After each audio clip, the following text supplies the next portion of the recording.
So here we have the Peugeot 207 SW, which is the estate version of this car, on a 60 plate. I'm going to start off by showing you around the outside of the car, and then we'll hop in and run through some controls.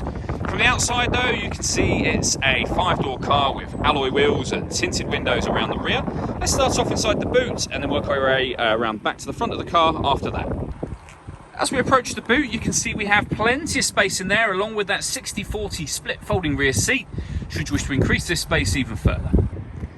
Okay, so we're just going to work our way back round to the front of the car, and then we'll hop in and run through some controls on the inside. But now that we've done a full circle of it, you can see it's in excellent condition the whole way round. Just briefly before we climb in, I think it's well worth seeing the interior from this exterior point of view. There's plenty to run through on the dashboard, so let's hop in and we'll do that now. Okay, now that we're inside the car, we're going to start with the dials. On the left-hand side, we have the rev counter, and on the right-hand side, the speedometer.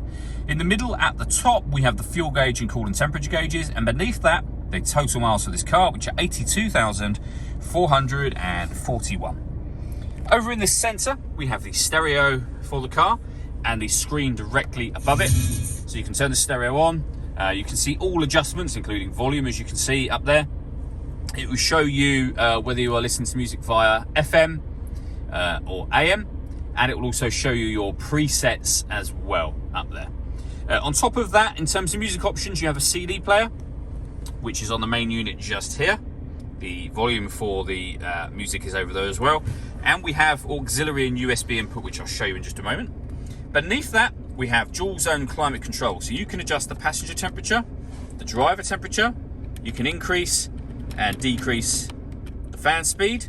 You can determine what direction you'd like the air to be distributed in. When you're happy with those settings, the air conditioning is off or on again. This button, if we give that a push, the car will now take control of the fan speed and the direction of the air to maintain the temperatures you've asked for.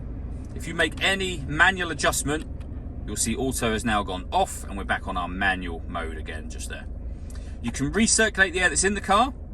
That's a great way of heating it up or cooling it down quickly depending on the temperature you set. You can turn that off as easily as you turn it on.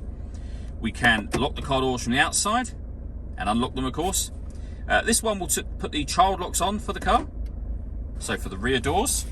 The auxiliary and USB inputs I mentioned are just there. You've got a little cap that will cover those up. You've got some storage space underneath this, as well as a 12-volt charging socket to charge a phone or a satellite navigation. And then you've got a 5-speed manual gearbox.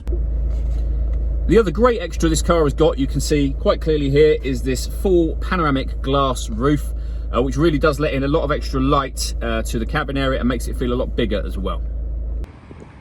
All that leaves me to say is thank you for taking the time to watch this video. If you'd like to come and see the car for yourself and have a test drive, please feel free to give us a call here at Glenbourne's. We'd love to hear from you soon.